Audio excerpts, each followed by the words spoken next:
I sat in the overstuffed chair, twiddling my thumbs and crinkling my nose at the rich aromas of the room. The psychiatrist's office was a symphony of overwhelming and conflicting smells. Sandalwood incense mingled with Dr. Lloyd's cheap aftershave and the heavy tang of cigarette smoke. A faint but identifiable odor of ammonia, probably cat piss, seemed to follow him when he walked through the door. My body shifted uncomfortably in the chair, and I adjusted the patch over my right eye. The empty socket beneath throbbed with low but singing pain. I had lost the eye, useless as it was 2 weeks earlier, and the pain medication didn't seem to take the edge off. The stitches under my left eye didn't hurt as badly, but the itching, swollen skin was maddening. The smells made my eye water, but it was easy enough to play off. He thought I was upset about our sessions, and that was natural enough. Most people who see a psychiatrist probably cry for valid reasons. No one goes to see a shrink because things are going well. Not that things were going well for me either, but no, it was the smell of the piss and smoke and aftershave. It nauseated me.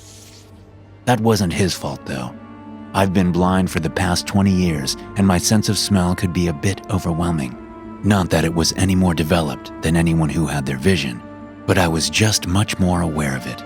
I leaned into the senses I still had, sometimes to my benefit and sometimes to my detriment. Complex dishes never tasted as good when I still had my sight, likely because I didn't stop to enjoy the taste. On the other hand, my sense of touch is a mixed bag. A chair with rough fabric would drive me mad as the cheap fiber snagged on the dry skin of my fingers. "Matthew, are you listening to me?" Dr. Lloyd said suddenly. "We only have an hour each day, and it will be difficult for us to make any progress if you don't talk." "Sorry, Doc," I stammered. My lips curled into a half smile as I fought back the urge to mention the smells. He wouldn't think it was funny, and it would most likely hurt his feelings. "I just get lost in thought from time to time." "I understand, but let's do our best to stay on track. The district court and your caseworker have given me 5 sessions to determine whether or not you remain a risk to yourself or those around you, and I don't want to send you back a vague or blank report." I sighed and straightened myself in the chair, imagining the smell of a freshly cut lawn to clear away the odor of the room. My mouth opened and I began to talk, but nothing came out. My throat felt dry. Tears were welling in my remaining eye. Not the tears from the room smell, but heavy tears of terror and anxiety. I wanted to explain myself to Dr. Lloyd, but I was at a loss. "You cut yourself, Matthew. When the officers found you, you had removed your right eye and had begun to cut out your left. If they hadn't stopped you, I'm not sure you would have survived the ordeal. Both of the doctors from Western State Psychiatric report that while you were polite and compliant during your 72-hour hold, you didn't tell them very much. Talk to me, please. What caused you to hurt yourself?" I sat for a moment, collecting my thoughts. Nothing I was going to tell him would make sense. Being returned to the mental hospital seemed almost inevitable. "I suffer from traumatic optic neuropathy. A man hit me in the head with a pipe as I walked back to my dorm from class 20 years ago. The police said he must have mugged me, since when they found me, my wallet was gone. I woke up in the hospital without my vision.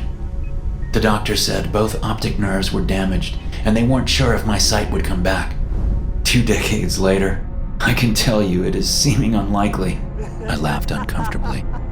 "Yes," Dr. Lloyd responded. "that is all in your report that I have here. What I am failing to understand is why you attempted to remove your eyes." I sighed as a new wave of hot tears poured down the left side of my face. "I've been blind for 20 years, Dr. Lloyd. Sometimes, though, I can see again, just little glimpses. At first, it's just a pinhole of light, but it grows. When it is finally bright enough for me to make out what is in front of me, I see terrible things. I don't want to see them, Doc. It's terrible. After the last time..." I paused, gulping deeply. "I tried to use my pocket knife to cut out my eyes." The first time I saw the small light was 8 years after the attack. I had managed to finish my master's degree and landed a job as a high school counselor. The first year or two was a bit rocky, but I found my stride. It took me longer than a lot of people to come to terms with their blindness, and it caused me to carry a chip on my shoulder. The students, who I expected to give me hell over my disability, were strangely amazed at my ability to live my life without sight and embraced me quickly. Darren McNeil was one of my favorite students at the school. He had grown up in a rough neighborhood and had a loose affiliation with the local gang. Most of his teachers didn't enjoy having him in class, and as a result, I ended up mediating a lot of conflicts on his behalf. We met 3 times a week for 2 years to develop and maintain a graduation plan for him. I was continually impressed with how far he had come. Miss Evans don't like me, man, Darren said, leaning close to my tape recorder. I always recorded my sessions to allow myself additional time to make notes. I worked my butt off on that paper, and she still gave me an F. Darren, you wrote a pretty astounding amount of 4-letter words in the paper. I spoke with Miss Evans, and she has been impressed with your improvement in class, but she is concerned about your ability to decipher appropriate language choices. Do you think any better choices were available to you? The young man sat silent for a moment, and I could hear him tapping his hand on the wooden arm of the chair. It was a nervous tic he had developed as his ability to control his temper had increased. When we first met, he would scream and cuss when you challenged him on an issue, but over time, that anger had dwindled into the nervous hand tap. Mr. Lindsay, she gave us an assignment to write an autobiography. You always tell me to be my authentic self, and that's what I did. Man, at school, I try and follow the rules. At home and with my boys, we don't talk all proper and shit like we do here. I can't be authentic and act like... Darren was still talking, but my attention was stolen away from him by the sudden bright pinhole of light blooming in front of me. I fixated on it, and my heart raced. The doctors had told me, however unlikely, that my vision could return. There had been rare cases of vision suddenly returning years after massive head trauma. I wanted to laugh, to cry. I wanted to tell Darren what was happening and share my sudden joy, but the light was so mesmerizing I couldn't look away. The pinpoint of light began to swell, first to the size of an apple, but soon bloomed to the size of a beach ball. It was beautiful and, for lack of a better word, blinding. I didn't squint my eyes though. I kept them open and soaked in the magnificent glow. Darren's voice was still in the background, faint and almost forgotten. The light had covered my entire field of vision, and the outline of a silhouette was slowly taking shape. A young man with rich, dark skin came into focus. His hands moved passionately to emphasize every point he was making. The red of his jacket and the blue of his pants blossomed into existence. It was Darren McNeil, the student I had known so well but had never seen. He was there in front of me, talking rapidly, defending his position with passion and fury. His eyes were locked on mine, and I could see their intensity. As I opened my mouth to tell him I could see him, I was shocked as 4 shadowy figures began to walk toward him from the incredible brightness behind him. I expected to see their features become more defined as they moved closer, but they were nearly standing behind him, and were still nothing more than colorless voids. The figures halted behind Darren and looked forward at the wall just behind me. They turned their faceless heads toward each other and nodded in acknowledgement before looking down at Darren. Suddenly, the Shadow Man began to shake subtly in place, moving like staticky pictures on an old black and white television. Their movements became more violent and erratic before they finally froze in place again. Without warning, all 4 of them lifted their arms toward Darren, guns in hand. The light gleamed and danced over their surfaces. Fear boiled over and I opened my mouth again, this time to scream, just as the guns discharged, riddling the young man before me with bullets. He went limp and the chair tilted to his right, dumping him on the floor. I screamed and pushed myself back from the desk, preparing to run to Darren. Without warning, the light before me vanished and I was washed over in total darkness again. As I tried to make my way around the desk, my foot caught a corner leg, sending me sprawling onto the floor.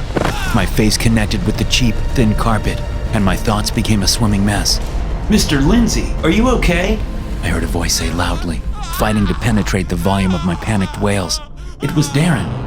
What's wrong, man? You just freaked the fuck out. Darren helped me off the floor and back to my desk chair. I sat down heavily and rested my face against my hands. My mind raced as I tried to make sense of what I had just seen. I wanted to explain it to him, to assure him I was fine, that I just had a hallucination. But who would believe a blind man had seen anything? I sent Darren back to class and promised to catch up with him later. My pulse was still hammering, and I felt like I was on the verge of a panic attack. The rest of the day was spent with my door closed, head down on the desk, breathing deeply, and trying to assure myself that everything was okay. It had just been some strange medical event. I slept fitfully that night. My dreams were filled with shadowy figures hovering behind Darren, but he wasn't in my office anymore. He was walking down the street, headphones running from his ears into his jacket pocket. His head bobbed rhythmically to the beat of unheard music as the dark thing stalked him. As he crossed an alleyway, 4 bright licks of flame erupted in the darkness, and Darren fell to the ground.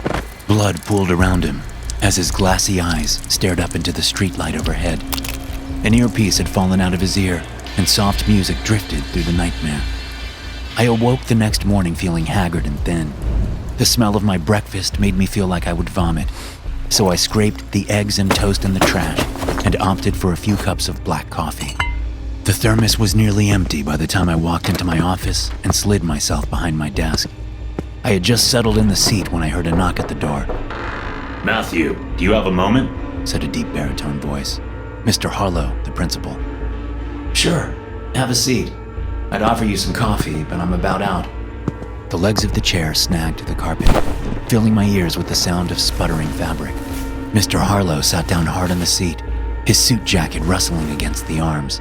I could hear the wet click of his mouth multiple times as he started and stopped, trying to form the message he wanted to give me.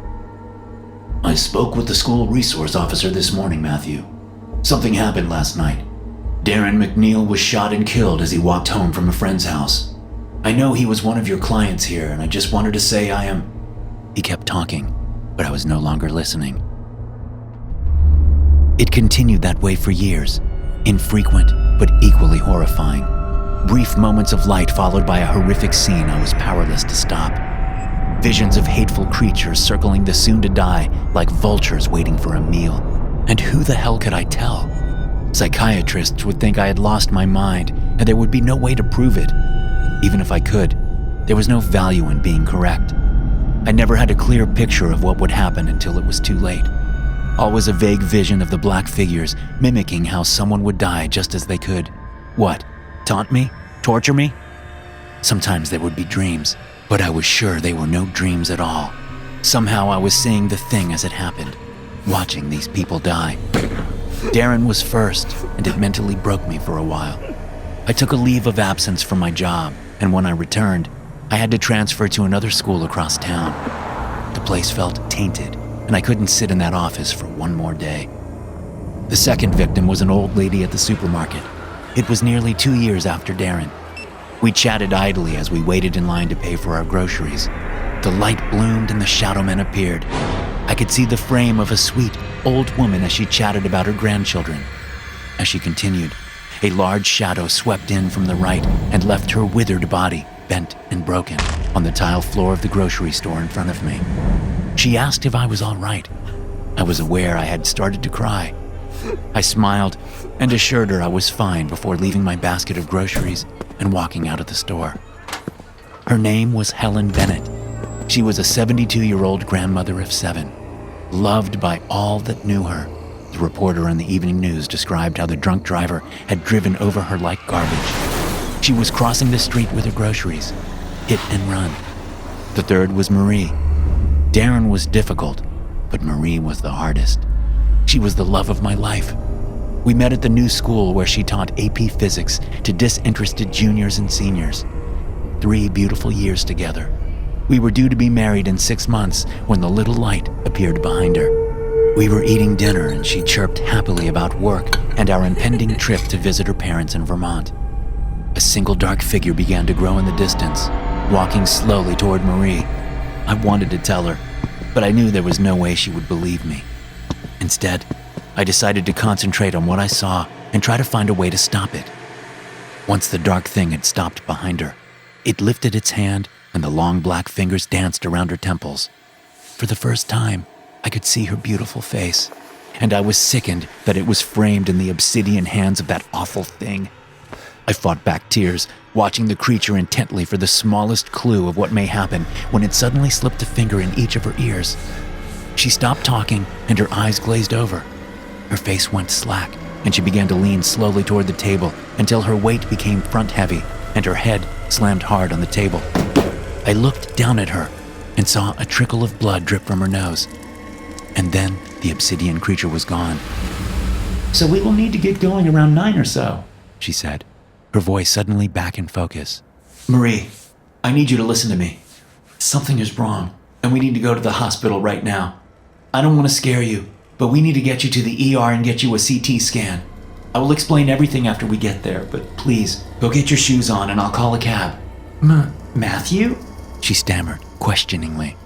What has gotten into you? Right now, please, I said as calmly as I could. I promise I'll answer every question you have, but we have to go right now. Without another word, she stood from the table and walked to our bedroom to get her shoes. I called a local cab company and asked them to send over a car as soon as they could. I felt as though I had gotten ahead of the nightmare. Standing from the table, I headed to the bedroom to get my shoes and jacket. The cab is on the way, I said, heading toward the closet. Thank you, Marie. I'm sorry if I've scared you, but I'll try and explain as soon as we are there. I had almost reached the closet when my foot bumped into something heavy on the floor. Nearly tripping, I reached out and steadied myself on the wall. My stomach dropped as I knelt down and felt the soft fabric covering Marie's back. I traced my hand quickly up to her face and felt the trickle of blood. A brain aneurysm, my coroner told me. Usually not so sudden, but in Marie's case, death had been immediate. She didn't suffer, he said. An attempt to comfort me, I'm sure. But I did. I knew it would happen and wasn't able to stop it. The last one was just a few days before the police found me on the street. I was foolish enough to think whatever it was had finally gone away, but no such luck. My life had fallen apart. Depression had overwhelmed me and I finally quit my job. Going to school reminded me of Darren and Marie. I filed for Social Security disability insurance and moved into a smaller apartment that was easier to afford. I couldn't even make myself go to the grocery store or a restaurant for fear of seeing the shadow men spring from the light behind some random person. I ordered almost all of my meals online. If I didn't see people, I was unlikely to see that small bloom of light. 2 weeks ago, I ordered a pizza. As usual, I told the young woman on the phone to have the delivery driver just put it on the ground outside the door and knock. I would go out and get it after they left and sit in solitude as I listened to the TV and ate. A half hour after I placed my order, there was a gentle knock at the door. I waited a moment, counting to 30 in my head. That was the loose rule I had established. Let them knock, count to 30, retrieve the food. It would be enough time for them to be far away from my door. 27, 28, 29, 30. My knees popped loudly as I stood from the recliner and shuffled through the living room. The hinges of the door squealed as I opened it. I was just getting ready to kneel to find my pizza when a brilliant pin of light bloomed in front of me.